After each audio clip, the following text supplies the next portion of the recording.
तुम्हारी बारी आने से पहले किसी और ने उठा लिया तो यहाँ से जीवित नहीं जाएगा।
विशेष अतिथि लगते हैं।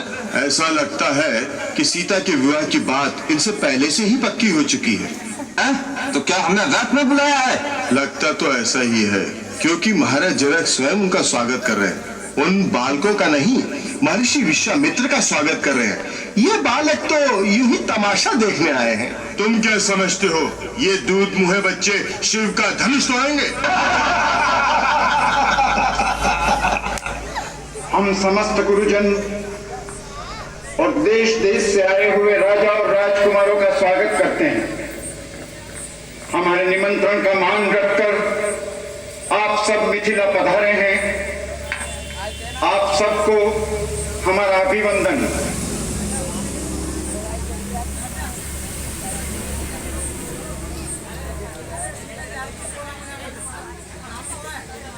महाराज, अब राजकुमारी सीता को सभा में बुलाना चाहिए।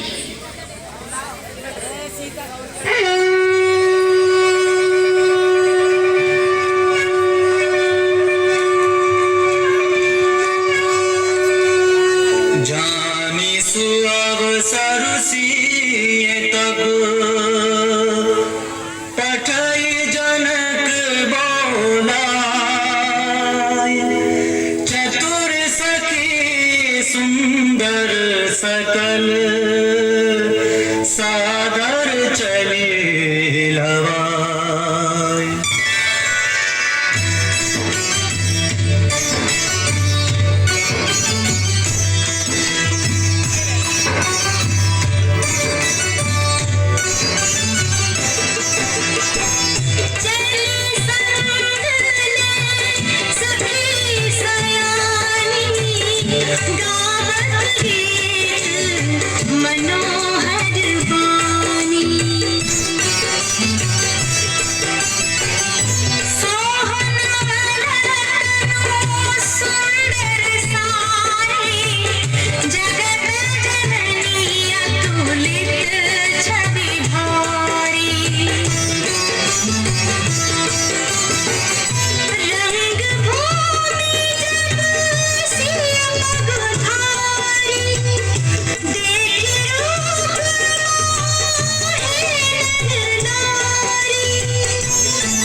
जनक बुलाए,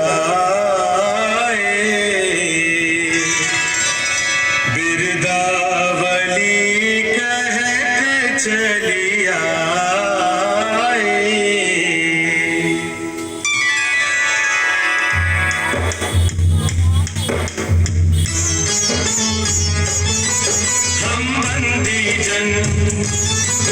हम बंदी जन अपने राजन की बिरदावली भगवान करे। मिथिला के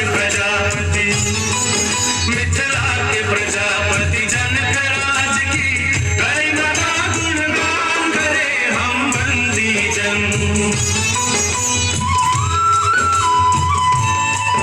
धर्मात्मा निमिको नमन करे जग सारा।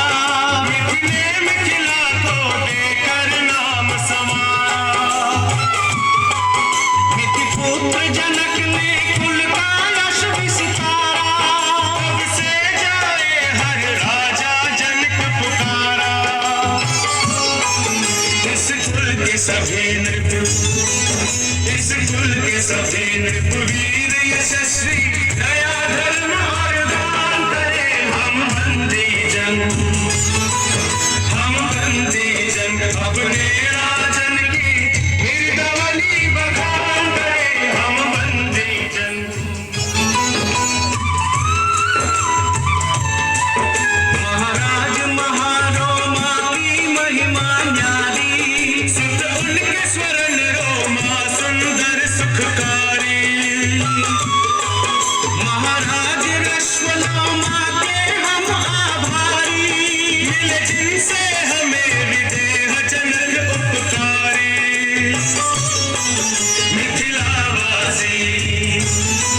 मिथिलावासी धर्मावतार इस राजा पर अभिमान करे। हम बंदी जन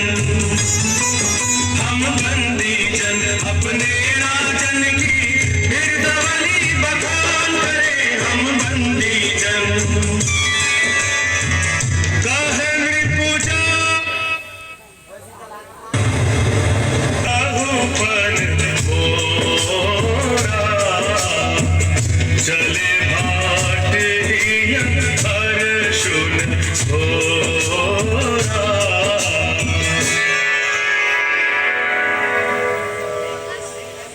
अब हमारे चारण सभा में महाराज के प्रण की घोषणा करेंगे। सुने सर्वमेता सुने। ये सर्वविदित है कि राजकुमारी सीता के विवाह की एक ही शर्त है कि जो शूरवीर शिव के इस दिव्य धनुष को उठाकर प्रतिज्ञा चढ़ाएगा उसी के साथ राजकुमारी का विवाह होगा।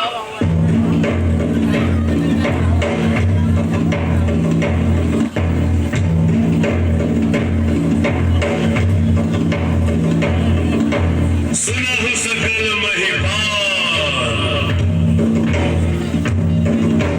नभ भुज बलु विदु शिव धनु राव। कर्म कठोर विदित सब काहू। रावण बाण महाभट भारे, देखि सरासन गवहि सिधारे। सोई पुरारी को दंड कठोर, राज समाज आज जोई दौरा। त्रिभुवन जय समेत वैदेही, विनहि विचार भरहि हठि देही।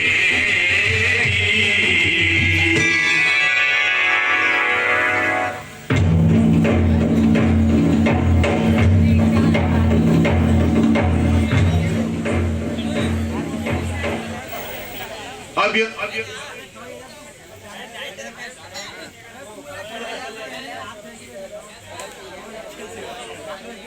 स्वयंवर का कार्य आरंभ किया जाता है। अपनी अपनी वीरता और पराक्रम दिखाने के लिए हम सबको आमंत्रित करते हैं।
जे यार एक न एक ना बैठ गए।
मैंने उनसे कहा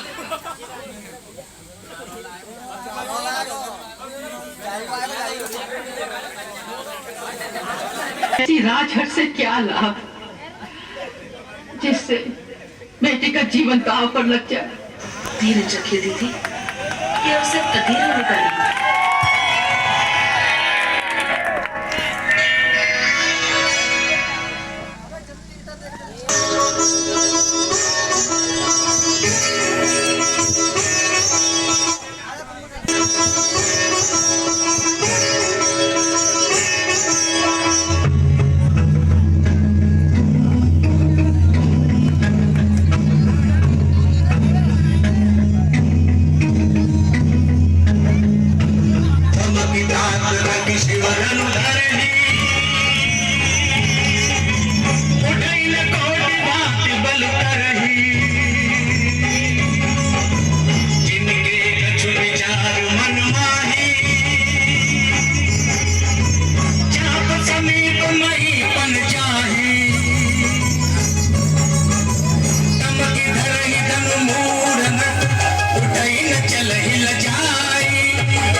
और उपवास न हो तो अच्छा है।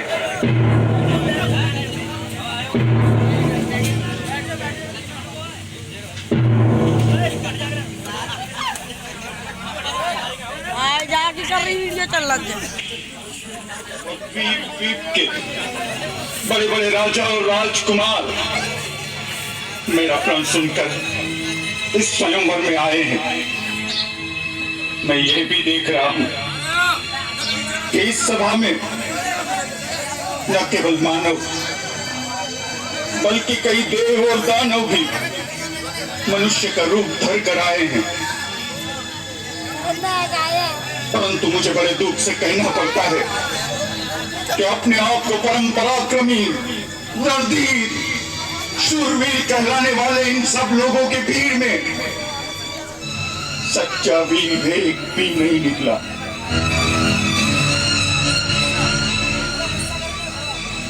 सीता जैसी दिव्य पत्नी, महान यश, अनुपम कीर्ति एक साथ पाने के लिए मैंने केवल बल और पराक्रम का शुल्क रखा था, परंतु इन शूरवीरों में से किसी ने भी उस मूल्य को चुकाने की क्षमता नहीं दिखाई। ऋषि धनुष को झुकाने या चाक चलाने की बात तो दूर, कोई उसे हिला भी नहीं सका। अगर मुझे ये पता होता तो मैं ऐसा प्रण ठान कर अपनी जग बसाई न कराता। आज मेरे दुख, मेरी निराशा का कोई पारावार नहीं। अगर मैं ये प्रतिज्ञा तोड़ दूं, उसका कलंक कहलाऊं, पूर्वजों के सुकृत नष्ट करूं और मैं अपना प्राण रखूं, तो मेरी पुत्री आजन्म कुंवारी रहेगी। उसका जीवन विफल करने का पाप मेरे सिर चढ़ेगा। आज निराशा के अथाह सागर में डूबते हुए मुझे चारों ओर केवल कापुरुष ही कापुरुष दिखाई दे रहे हैं। लज्जा के झुके हुए इनके चेहरे मुझे एक ही बात कह रहे हैं, जनक, लज्जा के मारे डूब मरो, क्योंकि आज ये धरती वीरों से खाली हो गई। बस महाराज बस, इतनी लज्जाजनक और अनुचित बात कहने से पहले आपको ये याद नहीं आया कि इस सभा में सूर्यवंशी रघुकुल नंदन श्री राम भी बैठे हैं। महाराज जनक, जिस सभा में रघुवंशियों में से एक भी बैठा हो, उस सभा में इस तरह की बात करने का कोई साहस भी नहीं करता। और आप तो रघुकुल नंदन श्री राम के सामने वीरता की चुनौती दे रहे हैं। आप इसका परिणाम जानते हैं? मुझे मेरे भैया के चरणों की सौगंध, अगर मेरे गुरु मुझे आज्ञा दे तो ये पुराना जीन धनुष क्या चीज है, मैं पूरे ब्रह्मांड को गेंद की तरह उछालकर इस तरह कर दूं जिससे टुकड़े टुकड़े हो जाए। लक्ष्मण, मुझे क्षमा कीजिए भैया, मुझसे आपका अपमान नहीं सहा गया। मुझे आज्ञा दीजिए मैं महाराज जनक के अपमानजनक शब्दों का समुचित उत्तर दे सकूं। शांत शांत हो वत्स, अपने आसन पर विराज।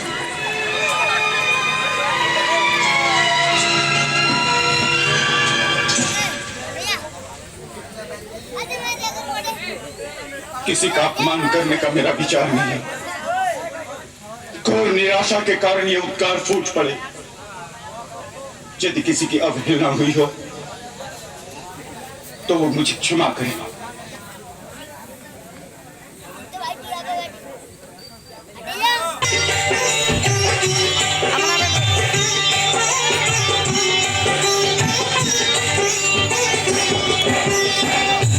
विश्वामित्र समय शुभ